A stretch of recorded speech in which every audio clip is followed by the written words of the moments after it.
नमस्कार स्टूडेंट्स।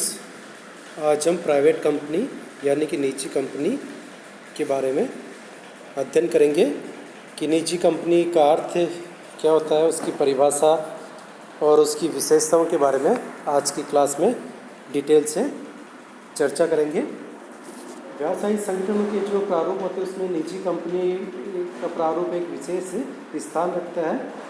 इसकी अनेक विशेषताएं होती हैं और इसे सार्वजनिक कंपनी की तुलना में कुछ विशेषाधिकार तथा छूटें भी प्राप्त है। तो ऐसे में निजी कंपनी की इन विशेषताओं, विशेषाधिकारों, छूटों आदि को समझना आवश्यक हो जाता है।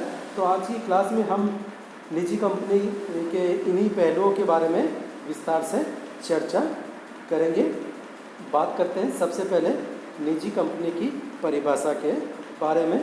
कंपनी अधिनियम 2013 के अनुसार निजी कंपनी से आशय ऐसी कंपनी से है जिसकी प्रदत्त पूंजी निर्धारित की गई राशि की है और जो अपने अंतर्नियमों द्वारा पहला अपने अंशों यदि हो तो उनके हस्तांतरण के अधिकार पर प्रतिबंध लगाती है। दूसरा, अपने सदस्यों की संख्या एक व्यक्ति कंपनी को छोड़कर को 200 तक सीमित रखती है। इन सदस्यों में निम्नलिखित सदस्य शामिल नहीं होते हैं। निजी कंपनी के जो सदस्यों की जो अधिकतम जो संख्या जो 200 होती है उसकी गणना करते समय जो निम्नलिखित सदस्यों को जो शामिल नहीं किया जाता है उसमें आता है सबसे पहले ऐसे व्यक्ति जो कंपनी के कर्मचारी हैं एवं कंपनी के सदस्य अंशधारी भी हैं, तथा दूसरा ऐसे व्यक्ति जो पहले कंपनी के कर्मचारी होते हुए कंपनी के सदस्य थे और अब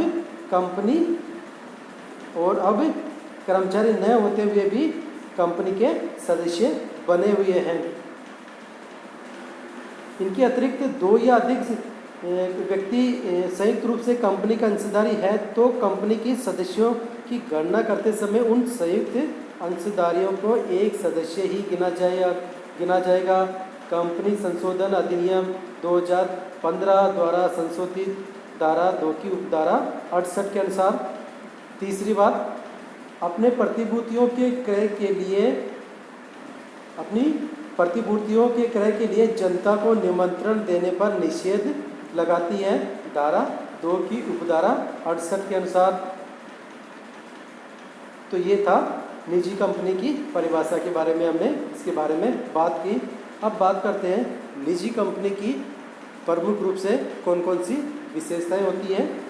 धारा 2 की उपधारा 68 तथा कंपनी अधिनियम के अन्य जो प्रावधान है और नियम है उनके आधार पर एक निजी कंपनी में जो मुख्य रूप से विशेषताएं पाई जाती है वह इस प्रकार से है। पहली निजी कंपनी की विशेषता आती है इसमें अंश अंतरण पर प्रतिबंध। निजी कंपनी की एक प्रमुख विशेषता यह है कि यह अपने अंशधारियों के अंशों के अंतरण के अधिकार पर प्रतिबंध लगा देती है। तो इसका आशय यह नहीं है कि एक निजी कंपनी के अंशधारी अपने अंशों का अंतरण कभी नहीं कर सकते। वास्तव में अंशों के अंतरण के अधिकार पर प्रतिबंध से आशय यह है कि सदस्य द्वारा अपने धारित अंशों को कुछ निश्चित प्रतिबंधों यानी शर्तों के अंतर्गत ही अंतरित कर सकते हैं। हालांकि कंपनी अधिनियम में इस प्रकार के प्रतिबंधों का उल्लेख नहीं किया गया, किंतु कंपनी अपने अंतर्नियमों में कुछ प्रतिबंधों का उल्लेख कर सकते हैं। दूसरी विशेषता, सदस्यों की संख्या पर प्रतिबंध। निजी कंपनी के न्यूनतम एवं अधिकतम सदस्यों की संख्या का उल्लेख कंपनी अधिनियम में किया गया है, लेकिन सदस्यों की संख्या का यह प्रावधान उन निजी कंपनियों पर लागू नहीं होता है जो एक व्यक्ति कंपनी, वन पर्सन कंपनी के रूप में पंजीकृत करवाई जाती है। एक व्यक्ति कंपनी, निजी कंपनी में तो न्यूनतम एवं अधिकतम सदस्य संख्या केवल एक ही रहती है। एक व्यक्ति कंपनी के अतिरिक्त सभी निजी कंपनियों में न्यूनतम 2 सदस्य होना आवश्यक है, जरूरी है। इनमें सदस्यों की अधिकतम संख्या 200 तक सीमित रखनी पड़ती है, लेकिन 200 सदस्यों की संख्या की गिनती करते समय निम्नलिखित सदस्यों को सम्मिलित नहीं किया जाएगा वो इस प्रकार से है। पहला, कंपनी के वर्तमान कर्मचारी जो कंपनी के सदस्य या अंशधारी भी है। दूसरा, कंपनी के भूतपूर्व कर्मचारी जो कंपनी में कार्य करते समय भी कंपनी के सदस्य या अंशधारी थे और अब नौकरी छोड़ने के बाद भी कंपनी के सदस्य या अंशधारी बने हुए हैं। या ये बात भी बताना जरूरी है, उल्लेखनीय है कि यदि दो या अधिक व्यक्तियों ने मिलकर संयुक्त नाम में किसी कंपनी के अंश खरीदे हैं तो यहाँ सदस्यों की गणना करते समय उन संयुक्त अंशधारियों को एक ही सदस्य प्रथम संयुक्त अंशधारी को माना जाएगा। उदाहरण के लिए जैसे यदि राम, श्याम तथा मोहन मिलकर किसी निजी कंपनी के 100 अंश खरीदते हैं तो यहाँ इन्हें निजी कंपनी के एक सदस्य के रूप में ही माना जाएगा। यहाँ इन्हें निजी कंपनी के एक सदस्य के रूप में ही माना जाएगा, हालांकि ये 3 अलग अलग व्यक्ति हैं। साथ ही यह भी उल्लेखनीय है कि कंपनी के संचालक कंपनी के कर्मचारी नहीं होते हैं, अतः सभी संचालक अंशधारियों को कंपनी सदस्य संख्या की गिनती में शामिल किया जाएगा। फॉर एग्जाम्पल, एक कंपनी में निम्नलिखित सदस्य हैं। पहला, कंपनी के संचालक एवं उनके संबंधी है 80। दूसरा, कर्मचारी वह भी 80 है। तीसरा, पूर्व कर्मचारी जिनको सेवा के दौरान कर्मचारी के रूप में अंश जारी किए गए थे वह भी 80 है। चौथा, 20 पति पत्नी संयुक्त अंशधारी 20 × 2 = 40। पांचवा, अन्य 80। इन सभी को मिलाकर हम जोड़ते हैं तो कुल 360 टोटल आता है।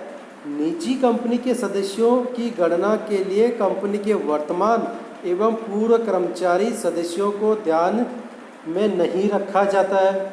इसी प्रकार संयुक्त अंशधारियों में से केवल प्रथम संयुक्त अंशधारी को सदस्य संख्या में गिना जाएगा। अतः इस कंपनी में कुल 80 सदस्य प्लस 20 सदस्य प्लस 80 सदस्य बराबर 180 सदस्य ही है। अतः यह एक वैध निजी कंपनी है। नेक्स्ट विशेषता आती है इसमें, प्रतिभूतियों के अभिदान के लिए निमंत्रण पर निषेध। प्रत्येक निजी कंपनी को अपनी प्रतिभूतियों के अभिदान के लिए जन सामान्य को आमंत्रित करने पर अपने अंतर्नियमों के द्वारा निषेध भी लगाना होता है। इसके परिणामस्वरूप कोई भी निजी कंपनी अपनी प्रतिभूतियों के अभिदान के लिए जनता को आमंत्रित कभी भी नहीं कर सकती। नेक्स्ट जो विशेषता आती है निजी कंपनी की वह है जनता से धन निक्षेप आमंत्रित एवं स्वीकार करने पर निषेध।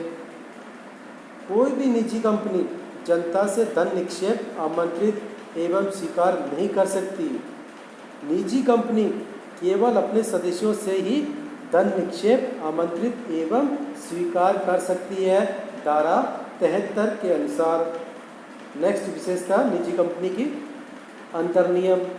प्रत्येक निजी कंपनी को अपने स्वयं के अंतर्नियम बनाने पड़ते हैं। ऐसा इसलिए कि प्रत्येक निजी कंपनी को धारा 2 की उपधारा 68 के अनुरूप कुछ प्रतिबंध, सीमाएं तथा निषेध अपने अंतर्नियमों में अनिवार्य रूप से सम्मिलित करने पड़ते हैं, धारा 2 की उपधारा 68 के अनुसार। नेक्स्ट विशेषता न्यूनतम संख्या में अभिदाता या सदस्य। किसी भी निजी कंपनी एक व्यक्ति कंपनी को छोड़कर के समामेलन हेतु कम से कम 2 व्यक्तियों अभिदाताओं द्वारा सीमा नियम पर हस्ताक्षर करना अनिवार्य है। कंपनी के समामेलन के उपरांत ही ये दोनों अभिदाता ही कंपनी के प्रथम सदस्य बनते हैं। एक व्यक्ति कंपनी की दशा में केवल एक ही व्यक्ति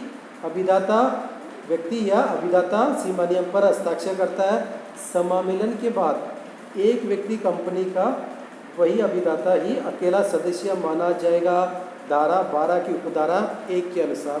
नेक्स्ट जो विशेषता आती है वह है न्यूनतम एवं अधिकतम संचालक। प्रत्येक निजी कंपनी एक व्यक्ति कंपनी को छोड़कर प्रत्येक निजी कंपनी एक व्यक्ति कंपनी को छोड़कर के न्यूनतम दो संचालक होना अनिवार्य है।